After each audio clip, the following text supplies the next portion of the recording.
What's up, YouTube? Capital G here. We're talking about Yu-Gi-Oh getting crazy expensive again and how everyone is going to hate it, including myself. And quite frankly, if anybody wants to bitch about it, I will lend you my ears. Now, I'm sure that a lot of people will see this video and instantly think, oh no, Cap, Yu-Gi-Oh's always been a crazy expensive game. I can name this deck and that deck and this deck and that deck that have been expensive. But if you've looked at this game as a whole, and especially if you've been playing the game as long as I have through the original Yu-Gi-Oh era, through GX, through 5Ds, through Zeal, through ArcV or Zexo as apparently it's pronounced, you see that there are periods of time where the game isn't super expensive. Yes, you can point to Teledad and you can say, well, Cap, there was a $1,200 deck. It's like, yeah, that's fine, but I could easily point to right about after the Secret Forces dropped this year, and while Necros obviously stole the spotlight and the deck was crazy super $1,000 expensive with the Necros of Brionic reaching $180 at its height,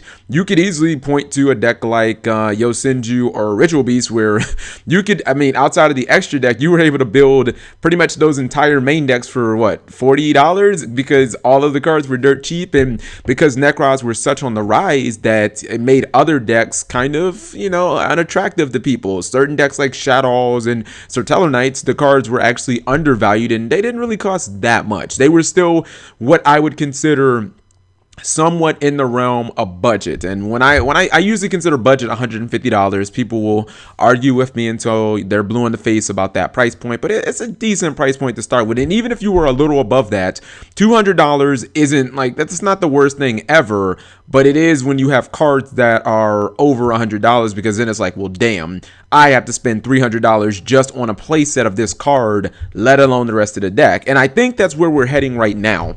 If you look at the recent cards that have been released from Dimension of Chaos, this set is flipping the secondary market on its head. Now, don't get me wrong, I don't think it's completely just because of Dimension of Chaos and because we have a fresh new batch of decks. I think a lot of this has to do with the ban list too. It's almost like a culmination of things where the ban list killed off Shadows and they pretty much killed off Necros. They killed off Cleafort. So everybody with those decks is like, oh crap, well, we pretty much have to play Magic Specters. We have to play Cosmos now. You may have some people who have Sortello Knight, you know, decks like myself, where we're just like, all right, well, I guess we'll just play Sortello Knights and maybe not, you know, get the results that we want. But a lot of people are going to flock to these new decks, which obviously increases the price. If you look at Cosmos right now, it is absurd. Cosmo Dart Destroyer being $140. Now, when this card was shown as a secret rare, revealed as a secret rare, I guess, check that, leaked as a secret rare, I immediately said, okay, well, I said on my stream, I think this is going to be about a $60 to $70 card. Cosmo are nowhere near a budget deck, even though they weren't to begin with because of Farm Girl's enormous price. But, you know, you look at Dart Destroyer, you combine that with the fact that you probably got to get 3 of that. You get Straw Man, which is another $70 card added to the deck. It almost doesn't even matter that Farm Girl has somewhat tanked from about $90 to about $60. Actually, check that. This is actually a damaged copy. It's actually still at 80. Whoopsie. So anyways, I guess Farm Girl only tanked about $10, but when you add in everything, it's like, okay, well, I think we might be getting close to another $1,000 deck. If you're running 3 Dart Destroyer, double Straw Man, you know, triple Farm Girl, and all the works and whatnot, we may be somewhere close to, you know, $700, $800 for that deck. And if you look at the other options, such as Magic Specters, a brand new deck, has been quite unproven on the OCG. I think it'll fare a lot better on the TCG. Raccoon, you know, Raccoon Dog is $45. The Tornado, which is one of the best removal cards that the deck has, that's another $30. You're gonna run on 3 of each of those. You add the cat, that's another $12, and it's like, man, your options are so limited. And even when, you know, a lot of people are gonna probably start playing just pendulum focused decks, not even the archetype based ones, like the pure archetype based ones like the Magic Specters. I'm talking about like what Asian Eye showed on his channel the other day, where you're combining like, you know, pendulum fairies with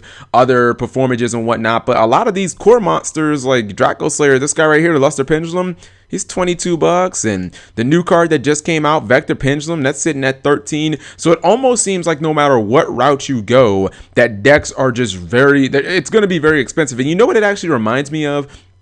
It actually reminds me a lot of the Zeal era, where from the very beginning of the Zero era, it just seemed like it was very expensive. You could actually say the 5Ds era too, where it wasn't just Teledad, but everything that came after Teledad. Black Wings were kind of expensive, with Armor Master being $35. But Zeal was pretty bad, where, you know, obviously you had the release of Tour Guide at the very, very end of Extreme Victory, and that was a almost $200 card, and Rescue Rabbits, and everything that was Exceed focused ended up being very, very expensive, with the one exception probably being windups, which were somewhat fairly priced. But I think that this is definitely a sign to come, and I wouldn't honestly make this video if it was just something that I saw in the short term. If this was like, you know, these decks are gonna get cheap immediately, or I don't think this is gonna last, I wouldn't even make this video. But outside of Monarchs, if we're looking down the road for the foreseeable future, I don't really know what is going to be budget, like what brand new deck is going to be budget, because if you look at the cards that have already been announced for Breaker of Shadows,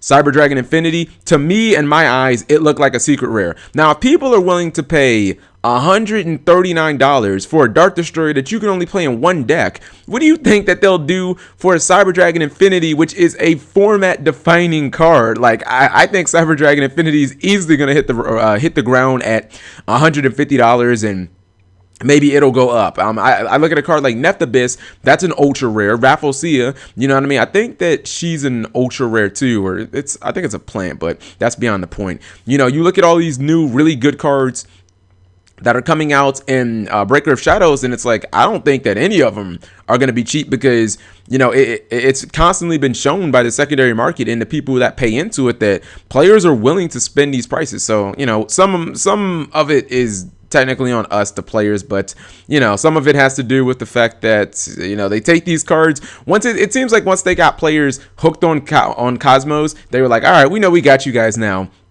We can take the best cards and we can now print them as secret rares, and we can print them as ultra rares, because didn't Cosmos originally have like no secrets? Like, you had Farm Girl that was an ultra, and then everything else was like super or common or rare, and it was like, oh, okay, this is, you know, a deck with one expensive card. And then in the second set, Konami is like, all right, let's ramp it up a little bit.